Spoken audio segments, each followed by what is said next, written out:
ஈரானுடன் வர்த்தக உறவுகளை பேணி வரும் நாடுகளின் பொருட்களுக்கு 25% வரி விதிப்பதற்கு அமெரிக்க ஜனாதிபதி டொனால்ட் ட்ரம்ப் தீர்மானித்துள்ளார். இந்த புதிய வரி விதிப்பானது உடனடியாக நடைமுறைப்படுத்தப்படும் என்றும் ட்ரம்ப் குறிப்பிட்டுள்ளார். ஈரான் போராட்டக்காரர்களை கொலை செய்தால் தான் இராணுவ ரீதியாக தலையிடப் போவதாக எச்சரித்ததை தொடர்ந்து ட்ரம்ப் இந்த புதிய வரிகளை விதித்துள்ளார். தனது ட்ரூத் சோஷியல் சமூக வலைத்தள கணக்கில் பதிவொன்றை இட்டு அவர் இதனை தெரிவித்துள்ளார். தித்வா சூறாவளியினால் ஏற்பட்ட பாதிப்புகளிலிருந்து நாட்டை மீள கட்டியெழுப்புவதற்கு முழுமையான ஒத்துழைப்புகளை வழங்குவதற்கு தயாராக உள்ளதாக சீனாவின் வெளிவிவகார அமைச்சர் வாங் யீ உறுதியளித்துள்ளார். தென்னாப்பிரிக்காவின் டர்பன் நகருக்கான உத்தியோகபூர்வ விஜயத்தை முடித்துக்கொண்டு சீனா திரும்பும் வழியில் சீன வெளிவிவகார அமைச்சர் வாங் யீ தலைமையிலான 17 பேர் கொண்ட உயர்மட்ட குழுவினர் நேற்று திங்கட்கிழமை அதிகாலை 1 மணி அளவில் இலங்கையை வந்தடைந்தனர். சுமார் 9 மணி நேர குறுகிய கால விஜயமாக இந்த பயணம் அமைந்திருந்த போதிலும் இரு நாடுகளுக்கும் இடையிலான மூலோபாய உறவில் முக்கிய நகர்வுகள் எட்டப்பட்டுள்ளன. கட்டுநாயக்க விமான நிலையத்திற்கு அருகிலுள்ள ஹோட்டலில் தங்கியிருந்த அமைச்சர் வாங் யீயை நேற்று காலை 8:30 மணியளவில் வெளிவிவகார அமைச்சர் விஜித ஹேரத் சந்தித்து பேச்சுவார்த்தை நடத்தினார். இலங்கையை அண்மையில் தாக்கிய தித்வா சூறாவளியினால் ஏற்பட்ட பாதிப்புகளுக்கு சீனா வழங்கிய உடனடி நிவாரணங்களுக்கு அமைச்சர் விஜித ஹேரத் தனது நன்றியை தெரிவித்தார். இச்சந்திப்பின் போது சூறாவளியால் சேதமடைந்த வீதிகள், பாலங்கள் மற்றும் புகையிரத பாதைகளை புனரமைப்பதற்கான பிரத்யேக நிதி மற்றும் தொழில்நுட்ப உதவியை அமைச்சர் கோரினார். இந்த வேண்டுகோளை ஏற்றுக்கொண்ட வாங்கி இலங்கையின் உட்கட்டமைப்பு வசதிகளை மீண்டும் கட்டியெழுப்ப தாம் தனிப்பட்ட ரீதியில் தலையிட்டு முழுமையான ஆதரவை வழங்குவதாக உறுதியளித்தார். இலங்கை சரியான பொருளாதார பாதையில் பயணிப்பதாக தனது நம்பிக்கையை வெளியிட்ட அவர் தேவையான அனைத்து சந்தர்ப்பங்களிலும் சீனாவின் உதவி தொடரும் எனவும் குறிப்பிட்டார். வெனிசுவேலா விவகாரம், புவிசார் அரசியல், வர்த்தகம், முதலீடு மற்றும் சுற்றுலாத்துறை மேம்பட்ட குறித்து பேசப்பட்ட அதேவேளை தற்போதைய சர்வதேச அரசியல் சூழல் குறித்தும் இரு அமைச்சர்களும் முக்கிய அவதானம் செலுத்தினர். குறிப்பாக வெனிசுவேலாவில் ஏற்பட்டுள்ள அரசியல் மாற்றங்கள் மற்றும் அதன் புவிசார் அரசியல் தாக்கங்கள் குறித்து கருத்து பரிமாறப்பட்டது. நெருக்கடியான இக்காலகட்டத்தில் இரு நாடுகளும் எவ்வாறு ஒருங்கிணைந்து செயற்பட வேண்டும் என்பது குறித்தும் விரிவாக ஆராயப்பட்டது. அமைச்சர் வாங் யீ ஜனாதிபதி அனுரகுமார திசாநாயக்க மற்றும் பிரதமர் ஹரணி அமரசூரிய ஆகியோரை சந்திப்பார் என்று எதிர்பார்க்கப்பட்டது. எனினும் கால நேர குறைபாடு காரணமாக அவர் கொழும்பு நகருக்கு வருகை தராமலேயே விமான நிலைய பகுதியிலேயே தனது சந்திப்பை முடித்துக்கொண்டு நேற்று முற்பகல் 10:30 மணியளவில் சீனா நோக்கி புறப்பட்டார். இந்த விஜயம் உத்தியோகபூர்வமாக ஒரு பயண இடைத்தங்கல் என அறிவிக்கப்பட்டிருந்தாலும் உயர்மட்ட ராஜதந்திரிகள் விமான நிலையத்தில் முன்னின்றமை கொழும்பு மற்றும் பெய்ஜிங்குக்கு இடையிலான நெருக்கமான பிணைப்பை மீண்டும் ஒரு முறை உறுதிப்படுத்தியுள்ளது. டித்வா சூறாவளியினால் ஏற்பட்ட அனர்த்தத்தை அரசாங்கத்தின் வேலைத்திட்டங்களை பின்னோக்கி தள்ளவோ அல்லது முடக்கவோ ஒருபோதும் பயன்படுத்தப் போவதில்லை என ஜனாதிபதி அனுரகுமார திசாநாயக்க தெரிவித்துள்ளார். நாட்டை மீண்டும் கட்டியெழுப்பும் பணிகளை வினைத்திறனுடன் முன்னெடுப்பதற்காக நடைமுறைப்படுத்தப்பட்டுள்ள ரீபில்டிங் ஸ்ரீலங்கா தேசிய வேலைத்திட்டத்தின் அங்குரார்ப்பண நிகழ்வில் கலந்து கொண்டு உரையாற்றும் போதே ஜனாதிபதி இதனை தெரிவித்தார். பொருளாதார நெருக்கடியை சந்தித்திருந்த நாடு படிப்படியாக கட்டியெழுப்பப்பட்டு வரும் வேளையில் இந்த சூறாவளியை எதிர்கொள்ள நேரிட்டது. இருப்பினும் இதன் மூலம் அரசாங்கம் இவ்விதத்திலும் தனது பொறுப்புகளில் இருந்து தழுவிக்கொள்ள வேண்டிய தேவை இல்லை என ஜனாதிபதி இங்கு வலியுறுத்தினார். நாங்கள் தயாரித்துள்ள நிகழ்ச்சி நிரலை கைவிடாமல் இந்த அனர்த்தத்தை எவ்வாறு எதிர்கொள்வது என்பது குறித்துத்தான் நாங்கள் போராடுகிறோம் என ஜனாதிபதி இங்கு குறிப்பிட்டார். தேவைப்பட்டால் இந்த அனர்த்தத்தின் மீது பல பழிகளை போட்டு தப்பித்துக் கொள்ளும் வாய்ப்பு எமக்கு இருந்தது. வரலாற்றில் நாங்கள் அவ்வாறு தான் பயணித்தோம். 30 ஆண்டுகளாக அனைத்து அழிவுகளுக்கும் யுத்தத்தையே காரணமாக காட்டினார்கள். அவ்வாறான ஒரு நிலையை எமக்கு இருந்தது. சில தொற்று நோய் நிலைமைகளை இந்த அழிவுகளுக்கான போர்வையாக மாற்றிக்கொண்டார்கள். எமது வேலை திட்டத்தை பின்னோக்கி தள்ளவோ அல்லது செயலிழக்க செய்யவோ இதனை பயன்படுத்த போவதில்லை என்ற தீர்மானத்திற்கு நாங்கள் வந்துள்ளோம் என்றார். இதேவேளை டித்வா சூறாவளி காரணமாக 24 லட்சம் பேர் பாதிக்கப்பட்டுள்ளதோடு சுமார் 6000 வீடுகள் இழக்கப்பட்டுள்ளதாக குறிப்பிட்ட ஜனாதிபதி அனர்த்தங்கள் காரணமாக சுமார் 1,10,000 வீடுகள் பகுதியளவில் சேதமடைந்துள்ளதாகவும் தெரிவித்தார். அத்துடன் வீடுகளுக்கு சேதம் ஏற்படாத போதிலும் அபாயகரமான நிலை காரணமாக மக்களை வெளியேறுமாறு அறிவுறுத்தப்பட்டுள்ள சுமார் 10,000 வீடுகள் அடையாளம் காணப்பட்டுள்ளதாகவும் ஜனாதிபதி இதன் போது குறிப்பிட்டார். வெலிகந்தையில் கூறிய ஆயுதத்தால் போலீசாரை தாக்க முயன்ற நபர் ஒருவர் போலீசார் நடத்திய துப்பாக்கிச் சூட்டில் உயிரிழந்தார். நேற்று மாலை வெலிகந்த பகுதியில் மூவருடன் பயணித்த மோட்டார் சைக்கிள் ஒன்றை நிறுத்துமாறு போக்குவரத்து போலீசார் உத்தரவிட்டுள்ளனர். எனினும் குறித்த மோட்டார் சைக்கிள் போலீசாரின் கட்டளையை மீறி சென்றதுடன் அதன் செலுத்துனர் பின்னர் வீட்டிற்கு சென்றுள்ளார். போலீஸ் உத்தியோகத்தர்கள் குறித்த நபரை பின்தொடர்ந்து வீட்டிற்கு சென்றபோது அவர் மண்ணா கத்தியால் போலீசாரை தாக்க முயற்சித்துள்ளார். இதன்போது போலீசார் துப்பாக்கிச்சூடு நடத்தியுள்ளனர். துப்பாக்கிச் சூட்டில் குறித்த நபரின் கால் மற்றும் மார்பு பகுதிகளில் காயங்கள் ஏற்பட்டதுடன் வைத்தியசாலையில் அனுமதிக்கப்பட்ட பின்னர் அவர் உயிரிழந்ததாக போலீசார் தெரிவித்தனர். உயிரிழந்தவர் இதற்கு முன்னர் 7 போதைப் பொருள் குற்றச்சாட்டுகள் தொடர்பில் சந்தேக நபராக காணப்பட்டதுடன் தற்போது மேலும் 2 குற்றவியல் வழக்குகள் தொடர்பில் விசாரணைகளை எதிர்கொண்டு வந்தவர் எனவும் போலீசார் குறிப்பிட்டனர். மோட்டார் சைக்கிளில் பயணித்த ஏனைய இருவரையும் தேடி போலீசார் விசாரணைகளை முன்னெடுத்து வருகின்றனர். දොරට දාන පොල්ලයි තමයි ඔහෙදම ওই පැත්තෙන් අරගෙන මෙහෙන් දුවගෙන ආවේ මෙහාට. මෙතන ඉල්ල ගිහින් මෙතනට ආවා. මෙතනට එනකොට අතෙන් තපත් මෙල්දාර මහතුරු දෙන්න. මෙහාට ඇතුළට ආවා. මෙතන දෙකොල්ල ඇටැක් එක ගියා. ඇටැක් එක කියන්නේ මෙයා මෙල්ල කරන්න බෑ. මෙල්දාර මහතුරු දෙන්න ආවා. ෂොට් එකක් ගැහුවා. ගහනකොට වැටුණා. වැටුණාට පස්සේ එතනින් පස්සේ මට அரசாங்கத்தினால் முன்னெடுக்கப்படும் கல்வி மறுசீரமைப்பு தொடர்பான சகல நடவடிக்கைகளையும் உடனடியாக கைவிடுமாறும் அத்துடன் உடனடியாக அமைச்சரவை மறுசீரமைப்பு மேற்கொண்டு பிரதமர் அர்னி அமரசூரியவை கல்வி அமைச்சர் பதவியிலிருந்து நீக்கி பொருத்தமான ஒருவரை அந்த பதவிக்கு நியமிக்குமாறும் வலியுறுத்தி தேசப்பற்றுள்ள தேசிய இயக்கத்தினால் ஜனாதிபதி அனுரகுமார் திசாநாயக்கவுக்கு கடிதம் ஒன்று அனுப்பி வைக்கப்பட்டுள்ளது. தேசப்பற்றுள்ள தேசிய இயக்கத்தின் தலைவரான எல்ஏ குணவன்ச தேரரினால் குறித்த கடிதம் அனுப்பி வைக்கப்பட்டுள்ளதாக தெரிவிக்கப்பட்டுள்ளது. கல்வி அமைச்சர் தலைமையில் முன்னெடுக்கப்பட்டு வரும் மறுசீரமைப்பு நடவடிக்கைகள் முறையான கொள்கை திட்டங்களை பின்பற்றி முன்னெடுக்கப்படவில்லை என்றும் இது தொடர்பில் ஆசிரியர்கள், கல்வி நிபுணர்கள் மற்றும் மத தலைவர்களின் ஆலோசனைகள் பெற்றுக்கொள்ளப்படவில்லை என்றும் இதனால் இந்த கல்வி திட்டம் வெளிப்படைத்தன்மையற்றது என்றும் எல்ஏ குணவன்ச தேரர் அந்த கடிதத்தில் சுட்டிக்காட்டியுள்ளார். அரசாங்கத்தால் வெளியிடப்பட்டுள்ள பயங்கரவாதத்திலிருந்து அரசை பாதுகாக்கும் சட்ட வரைவு சட்டமானால் இந்நாட்டில் ஜனநாயகம் இல்லாதொழியும். இந்த சட்ட வரைவை நீக்க கோரி மாநாயக்க தேரர்கள் ஜனாதிபதிக்கு அறிவுறுத்த வேண்டும் என்று முன்னாள் வெளிவிவகாரத்துறை அமைச்சர் ஜிஎல் பீரிஸ் அஸ்கிரிய பீட மகாநாயக்க தேரரிடம் வலியுறுத்தினார். எதிர்க்கட்சியின் உறுப்பினர்கள் நேற்று கண்டி அஸ்கிரிய பீடத்திற்கு சென்று மாநாயக்க தேரரை சந்தித்து கலந்துரையாடுகையிலேயே அவர் இவ்வாறு வலியுறுத்தினார்.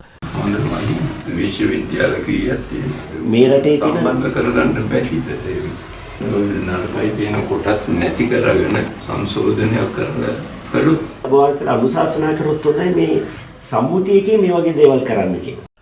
அரசாங்கம் முறையான கலந்துரையாடல்களின்றி தன்னிச்சையாக கல்வி சீர்திருத்தங்களை மேற்கொண்டு வருகிறது. இது ஜனநாயக முறைப்படி விவாதிக்கப்பட வேண்டிய ஒரு விடயமாகும். பிரசாத் சிறிவர்தன ஒரு ஆசிரியர் என்பதால் அவர் இலவச கல்வியை பாதுகாக்க முன்னின்று போராடுகிறார். அதற்காகவே அவர் பழிவாங்கப்படுவதாக சந்தேகிப்பதாக எதிர்க்கட்சித் தலைவர் சஜித் பிரேமதாச தெரிவித்தார். ஐக்கிய மக்கள் சக்தியின் பாராளுமன்ற உறுப்பினர் பிரசாத் சிறிவர்தன நேற்று திங்கட்கிழமை குற்றப்புலனாய்வு திணைக்களத்திற்கு அழைக்கப்பட்டிருந்தார். அவருடன் குற்றப்புலனாய்வு திணைக்களத்திற்கு சென்றபோது ஊடகங்களுக்கு கருத்து தெரிவிக்கையில் எதிர்க்கட்சித் தலைவர் இவ்வாறு குறிப்பிட்டார். இலங்கைக்கான அமெரிக்க தூதுவராக தனது ராஜதந்திர சேவையை நிறைவு செய்துவிட்டு ஜனவரி 16 நாட்டிலிருந்து புறப்படவுள்ள திருமதி ஜூலி சங் நேற்று பிற்பகல் ஜனாதிபதி அலுவலகத்தில் ஜனாதிபதி அனுரகுமார் திசாநாயக்கவை சந்தித்தார். திருமதி ஜூலி சங் தனது பதவிக்காலத்தில் அமெரிக்காவுக்கும் இலங்கைக்கும் இடையிலான உறவை வலுப்படுத்துவதற்காக மேற்கொண்ட தொடர்ச்சியான முயற்சிகளை ஜனாதிபதி இதன்போது பாராட்டினார். அத்துடன் டித்வா சூறாவளியால் பாதிக்கப்பட்ட மக்களுக்கு துரிதமாக நிவாரணங்களை வழங்குவதற்காக அமெரிக்காவுடன் இணைந்து அவர் ஆற்றிய பங்களிப்புக்கு ஜனாதிபதி தனது நன்றியை தெரிவித்தார். சர்வதேச நாணய நிதியத்துடனான பேச்சுவார்த்தைகளின் போது அவர் வழங்கிய விசேட ஆதரவிற்கும் ஜனாதிபதி இதன் போது பாராட்டு தெரிவித்தார். 2022 பிப்ரவரி மாதம் இலங்கைக்கான அமெரிக்க தூதுவராக பதவியேற்ற திருமதி ஜூலி சங் அமெரிக்கா மற்றும் இலங்கைக்கு இடையிலான ராஜதந்திர உறவுகளின் 75வது ஆண்டு நிறைவு உட்பட இரு நாடுகளுக்கும் இடையிலான இருதரப்பு உறவுகளின் பல முக்கிய மைல்கற்களில் தனது தலைமைத்துவத்தை வழங்கியிருந்தார். கிளிநொச்சி முரசுமூட்டை பகுதியில் பேருந்துடன் கார் ஒன்று நேருக்கு நேர் மோதி விபத்துக்குள்ளானதில் காரில் பயணித்த 4 உயிரிழந்தனர். மேலும் ஒருவர் படுகாயமடைந்த நிலையில் கிளிநொச்சி பொது வைத்தியசாலையில் அனுமதிக்கப்பட்டுள்ளார். பரந்தன் முல்லைத்தீவு வீதியில் முரசுமூட்டை சங்கநாராயணர் ஆலயத்திற்கு அண்மித்த பகுதியில் இந்த விபத்து இடம்பெற்றுள்ளது. நேற்று பிற்பகல் பரந்தனிலிருந்து முல்லைத்தீவு நோக்கி பயணித்த தனியார் பயணிகள் பேருந்துடன் முல்லைத்தீவு விசுவமடுவிலிருந்து பரந்தன் நோக்கி பயணித்த கார் மோதி விபத்துக்குள்ளானது. விபத்தின் போது காருக்குள் சிக்கி நசுங்கிய நிலையில் இருந்த இருவரது உடல்கள் நீண்ட போராட்டத்திற்கு பின்னர் மீட்கப்பட்டு கிளிநொச்சி மாவட்ட பொது வைத்தியசாலையின் பிரேத அறையில் வைக்கப்பட்டுள்ளன. படுகாயமடைந்த நிலையில் மீட்கப்பட்டு வைத்தியசாலையில் அனுமதிக்கப்பட்ட 3 சிகிச்சை பலனின்றி 2 உயிரிழந்தனர். இந்த விபத்தில் விசுவமடு பகுதியைச் சேர்ந்த 32, 34, 46 வயதானவர்களே உயிரிழந்தனர்.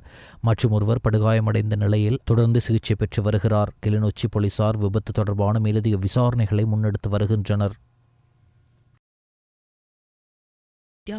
இலங்கையில் அண்மை காலமாக அதிகரித்து வரும் இயற்கை மற்றும் மனிதனால் ஏற்படும் பேரிடர்களை கையாள்வதில் அறிவியல் பூர்வமான அணுகுமுறை அவசியமானதாகும். அந்த வகையில் பேரிடருக்கு எதிரான அறிவியல் எனும் கருப்பொருளின் கீழ் பலதரப்பு தேசிய வேலை திட்டம் விரைவில் நடைமுறைப்படுத்தப்பட உள்ளதாக விஞ்ஞான மற்றும் தொழில்நுட்ப அமைச்சர் கிருஷாந்த் அபேசேன தெரிவித்தார். அனர்த்த காலங்களில் ஏற்படும் பாதிப்புகளை குறைப்பதற்கு தடையாக உள்ள அறிவியல் மற்றும் தொழில்நுட்ப குறைபாடுகளை கண்டறிவதற்கும் அது தொடர்பான நிறுவன தேவைகளுக்கும் மற்றும் கல்விசார் ஆராய்ச்சிகளுக்கும் இடையிலான இடைவெளிகளை குறைக்கும் நோக்கில் பேரிடருக்கு எதிரான அறிவியல் எனும் கருப்பொருளின் கீழ் விஞ்ஞான மற்றும் தொழில்நுட்ப அமைச்சினால் ஏற்பாடு செய்யப்பட்டுள்ள பலதரப்பு தேசிய வேலை திட்டம் குறித்து தெளிவுபடுத்தும் வகையிலான ஊடகவியலாளர் மாநாடு நேற்று திங்கட்கிழமை கொழும்பில் உள்ள அரசாங்க தகவல் திணைக்களத்தின் கேட்போர் கூடத்தில் நடைபெற்றது.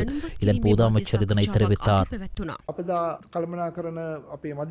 எதிர்க்கட்சித் தலைவர் சஜித் பிரேமதாசவின் 59வது பிறந்த தினம் நேற்றாகும். இதன் நிமித்தம் கொழும்பு உணுப்பிட்டிய கதிர்காம விகாரையில் மகா சங்கத்தினரின் பங்கேற்புடன் அன்னதான புண்ணிய நிகழ்வு நேற்று காலை இடம்பெற்றது. கொழும்பு உணுப்பிட்டிய கங்காராம விகாரையின் விகாராதிபதி சங்கைக்குரிய கலாநிதி கிரிந்தே அஸ்ஸஜி நாயக தேரரின் தலைமையில் 17 பிக்குகளுக்கு இந்த அன்னதானங்கள் வழங்கி வைக்கப்பட்டன.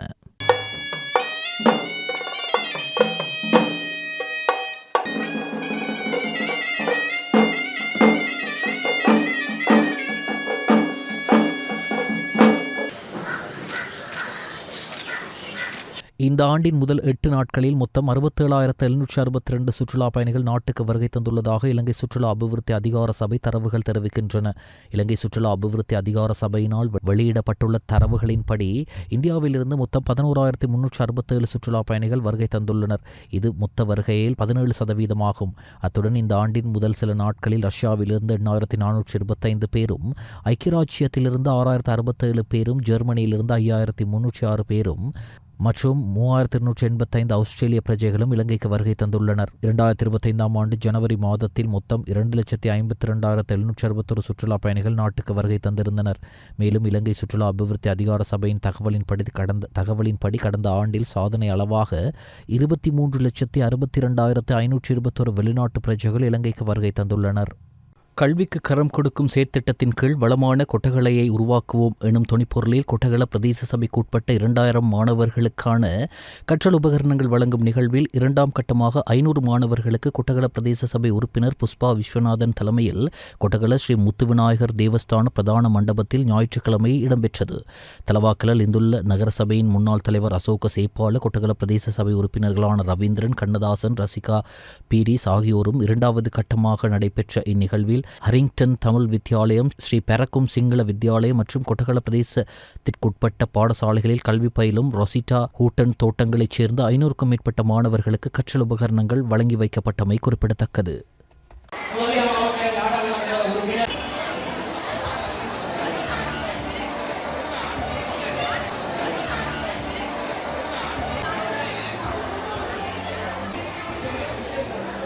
நானோயா கியூமிட்டி பகுதியில் குளவிக்கூட்டு கிழக்காகி ஒருவர் உயிரிழந்தார். அவர் தேயிலை தோட்டத்தில் கொழுந்து பறித்துக் கொண்டிருந்த போது குளவிக்கூட்டை கழுகு கொத்தியதில் குளவிக்கூடு களைந்து தாக்கியுள்ளதாக கூறப்படுகிறது. நானோயா கிட்டிமிட்டி பகுதியைச் சேர்ந்த நடராஜா லட்சுமி என்ற 78 வயதுடைய பெண் ஒருவரே சம்பவத்தில் உயிரிழந்தார்.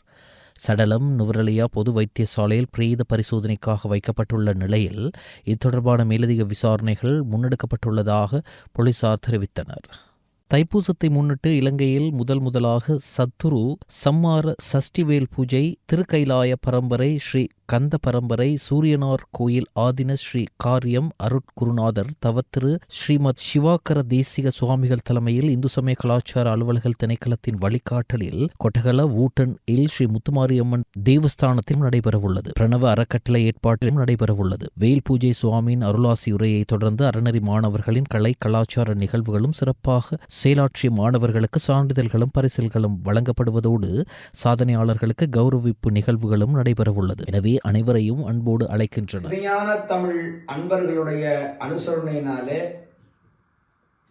நம்முடைய லிங்கேஸ்வரா மலையக குருக்கள் அவர்களுடைய ஏற்பாட்டினாலே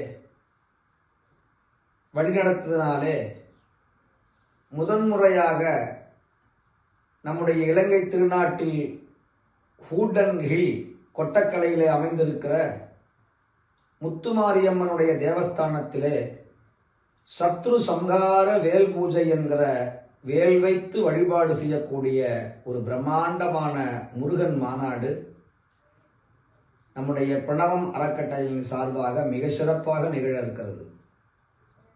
நம்முடைய அகத்தியர் பெருமான் சித்தர்களில் மிகப்பெரிய நாதர் அகத்தியர். அவர் தம் நாடி ஜோதிடத்தில் மிக அழகாக சொல்லுகிறார், நம்முடைய நாட்டில் நம்முடைய உலகத்தில் அனர்த்தங்கள் ஏற்படாதிருக்க முருகப்பெருமானுடைய வேளை வைத்து வழிபாடு செய்தால் அத்துன்பங்கள் நம்மை நீங்கும், நம்முடைய தலைவிதி மாறும் என்றெல்லாம் சொல்லுகிறார். அப்பேற்பட்ட சிறப்பு வாய்ந்த இந்த பிப்ரவரி 1ஆம் நாள் 1/2/2026 ஞாயிற்றுக்கிழமை அன்று தைப்பூசம் என்கிற அந்த புண்ணிய நாளில் ஒவ்வொரு அன்பர்களும் அந்த வேள் வைத்து தன் கையினாலே சத்ரு சங்கார வேல்மாறலை பாடி வழிபாடு செய்தால் நாடும் நம் குடும்பமும் நம்முடைய வாழ்க்கையும் நிச்சயமாக நன்மை அடையும் என்று சொல்லி அன்பர்கள் அனைவரும் தவறாது கலந்து கொண்டு இந்த வழிபாட்டில் முருகப்பெருமானுடைய அருளை பெற்று உய்யுமாறு உங்களை அன்போடு அழைக்கின்றோம். திருச்சிற்றம்பலம். இலங்கையின் சிரேஷ்ட ஊடகவியலாளர் இக்பால் அத்தாஸ் இன்று அதிகாலை காலமானார். சிரேஷ்ட ஊடகவியலாளர் இக்பால் அத்தாஸ் தனது 81வது வயதில் காலமாகியுள்ளார். இவர் பாதுகாப்பு விவகாரங்கள் தொடர்பில் பல்வேறு ஆய்வுகளை மேற்கொண்டு வெளியிட்ட அறிக்கைகளுக்காக சர்வதேச ரீதியில் அங்கீகரிக்கப்பட்டவர் ஆவார். ஊடகத்துறையில் நீண்ட அனுபவம் கொண்ட இவர் பல முக்கிய செய்திகளை உலகிற்கு வெளிச்சமிட்டு காட்டியுள்ளார்.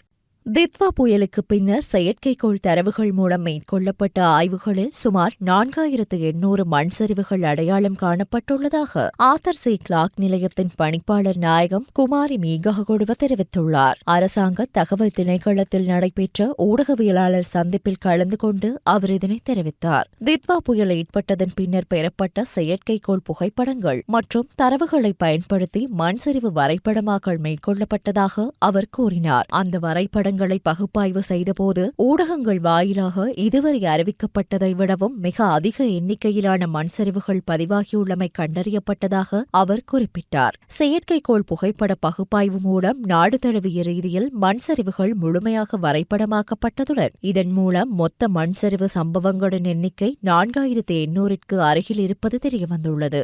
தித்வா புயல் ஏற்பட்ட சந்தர்ப்பத்தில் செயற்கைக்கோள் புகைப்படங்களூடாக பெறப்பட்ட தகவல்களை பயன்படுத்தி நாம் மண் சரிவு வரைபடமாக்கினோம். அந்த வரைபடங்களின்படி ஊடகங்கள் வாயிலாக பிரசாரப்படுத்தப்பட்ட மண் சரிவுகளின் எண்ணிக்கையை விடவும் பாரிய அளவிலான மண் சரிவுகள் இடம்பெற்றுள்ளதை நாம் கண்டறிந்தோம். அந்த செயற்கைக்கோள் புகைப்படங்களூடாக சுமார் 4800 மண் சரிவுகள் பதிவாகியுள்ளன என்றார். குற்ற செயல்களில் ஈடுபட்ட சந்தேக நபர் ஒருவர் துப்பாக்கியுடன் ஹோமாகம பிராந்திய குற்றத்தடுப்பு பணியகத்தால் கைது செய்யப்பட்டுள்ளார். நேற்று பிற்பகல் மாலபே தலஹீன பகுதியில் ஹோமாகம பிராந்திய குற்றத்தடுப்பு பணியக அதிகாரிகளால் அவர் கைது செய்யப்பட்டு ஹோமாகம போலீஸ் நிலையத்தில் ஒப்படைக்கப்பட்டார். இவ்வாறு கைது செய்யப்பட்டவர் நவம்பர் 14, 2025 அன்று பொருளை பகுதியில் ஒரு பெண்ணை வாளால் தாக்கி பலத்த காயங்களை ஏற்படுத்திய குற்றத்தின் முக்கிய சந்தேக நபர் என தெரிவிக்கப்பட்டுள்ளது. சந்தேக நபரிடமிருந்து T56 ரக துப்பாக்கி, 10 தோட்டாக்கள் மற்றும் வெளிநாட்டில் தயாரிக்கப்பட்ட ஒரு கைக்குண்டு ஆகியவை போலீசாரால் கைப்பற்றப்பட்டுள்ளன. சந்தேக நபர் பொருளை பகுதியைச் சேர்ந்த 27 வயதுடையவர் என தெரிவிக்கப்படுகிறது. ஹோமாகம போலீசார் மேலதிக விசாரணைகளை மேற்கொண்டு வருகின்றனர். வடக்கு, வடமத்திய, ஊவா, கிழக்கு மற்றும் மத்திய மாகாணங்களில் பல தடவைகள் மழை பெய்யக்கூடும் என வளிமண்டலவியல் திணைக்களம் எதிர்வு கூறியுள்ளது. மேல் சப்ரகமுவா மற்றும் வடமேல் மாகாணங்களிலும் காலி மற்றும் மாத்தறை மாவட்டங்களிலும் பிற்பகல் 1 மணிக்கு பின்னர் ஆங்காங்கே மழையோ அல்லது இடியுடன் கூடிய மழையோ பெய்யக்கூடும் என அந்த திணைக்களம் வெளியிட்டுள்ள வானிலை அறிவிப்பில் கூறப்பட்டுள்ளது. இப்பிரதேசங்களின் சில இடங்களில் 50 மில்லிமீட்டருக்கும் அதிகளவான ஓரளவு பலத்த மழை பெய்யக்கூடும். மேல் சப்ரகமுவா, மத்திய மற்றும் ஊவா மாகாணங்களிலும் காலி, மாத்தறை மற்றும் குருநாகல் மாவட்டங்களிலும் சில இடங்களில் அதிகாலை வேளையில் பனிமூட்டம் காணப்படலாம். இடியுடன் கூடிய மழை பெய்யும் சந்தர்ப்பங்களில் தற்காலிகமாக ஏற்படக்கூடிய பலத்த காற்று மற்றும் மின்னல் தாக்கங்களினால் ஏற்படக்கூடிய பாதிப்புகளை குறைத்துக் கொள்ள தேவையான முன்னெச்சரிக்கை நடவடிக்கைகளை மேற்கொள்ளுமாறு தவிர்க்குமாறு வளிமண்டலவியல் திணைக்களம் பொதுமக்களை அறிவுறுத்தியுள்ளது. இதேவேளை இன்று நாட்டின் அதிகபட்ச வெப்பநிலை 31.5 பாகை செல்சியஸாக கட்டுநாயக்க வானிலை அவதானிப்பு நிலையத்தில் பதிவாகியுள்ளதாக வளிமண்டலவியல் திணைக்களம் தெரிவித்துள்ளது. அதேவேளை குறைந்தபட்ச வெப்பநிலை 15.9 பாகை செல்சியஸாக நுவரெலிய வானிலை அவதானிப்பு நிலையத்தில் பதிவாகியுள்ளது. இந்திய பிரதமர் நரேந்திர மோடியும் ஜெர்மனி பிரதமர் ஃபிரெட்ரிக் மேர்ஸும் இணைந்து அனுமன் உருவப்படம் பொறித்த பட்டத்தை பறக்கவிட்டு மகிழ்ந்தனர். இந்தியாவின் குஜராத் மாநிலம் அகமதாபாத்தில் சர்வதேச பட்டத் திருவிழாவை இந்திய பிரதமர் நரேந்திர மோடியும் ஜெர்மனி பிரதமர் ஃபிரெட்ரிக் மேர்ஸும் இணைந்து ஆரம்பித்து வைத்தனர். மகர சங்கராந்தியை முன்னிட்டு சபரிமதி ஆற்றங்கரையில் 3 நாட்கள் நடைபெறும் சர்வதேச பட்டத் திருவிழா நேற்று காலை ஆரம்பமானது. இந்த திருவிழாவை இந்திய பிரதமர் நரேந்திர மோடியும் ஜெர்மனி பிரதமர் ஃபிரெட்ரிக் மேர்ஸும் இணைந்து அனுமன் உருவப்படம் பொறித்த பட்டத்தை பறக்கவிட்டு ஆரம்பித்து வைத்தனர். இந்த விழாவில் 50 நாடுகளைச் சேர்ந்த 135 சர்வதேச பட்டம் விடும் ஆர்வலர்கள் பங்கேற்கின்றனர். இவர்களுடன் இந்தியாவின் பல்வேறு பகுதிகளைச் சேர்ந்த 65 பேரும் குஜராத்தை சேர்ந்த 871 உள்ளூர் பங்கேற்பாளர்களும் கலந்து கொண்டுள்ளனர். இந்தியாவுக்கு 2 நாட்கள் உத்தியோகபூர்வ விஜயம் மேற்கொண்டுள்ள ஜெர்மனி பிரதமர் ஃபிரெட்ரிக் மேர்ஸை சபர்மதி ஆசிரமத்தில் நேற்று காலை பிரதமர் மோடி வரவேற்றார். இருவரும் மகாத்மா காந்திக்கு மரியாதை செலுத்திய பின்னர் அங்குள்ள பார்வையாளர்கள் கையேட்டில் கையொப்பமிட்டனர். ஈரான் நாட்டில் இதுவரை இல்லாத அளவுக்கு அதிகரித்துள்ள பணவீக்கம், அதன் தொடர்ச்சியாக அத்தியாவசிய பொருட்களின் விலைவாசி உயர்வு, பொருளாதார தேக்கநிலை உள்ளிட்டவற்றால் விரக்தி அடைந்துள்ள மக்கள் அரசுக்கு எதிராக தெருக்களில் இறங்கி போராட்டத்தில் ஈடுபட்டு வருகின்றனர். கடந்த ஆண்டு டிசம்பர் மாதம் 28ஆம் திகதி தொடங்கிய மக்களின் போராட்டம் ஈரானில் 31 மாகாணங்களில் 100 நகரங்களில் 16வது நாளாக இன்றும் நீடித்து வருகிறது. இந்த நிலையில் அமெரிக்க தூதரகம் வெளியிட்டுள்ள செய்தியில் ஈரானில் ஏற்பட்டுள்ள போராட்டம் வன்முறையாக உருவாகக்கூடிய வாய்ப்புகள் உள்ளன. இதனால் கைது நடவடிக்கைகளும் காயங்களும் ஏற்படக்கூடும். ஈரான் அரசு அதிகாரிகளும் பாதுகாப்பு நடவடிக்கைகளை தீவிரப்படுத்தியுள்ளனர் என்று குறிப்பிட்டுள்ளது.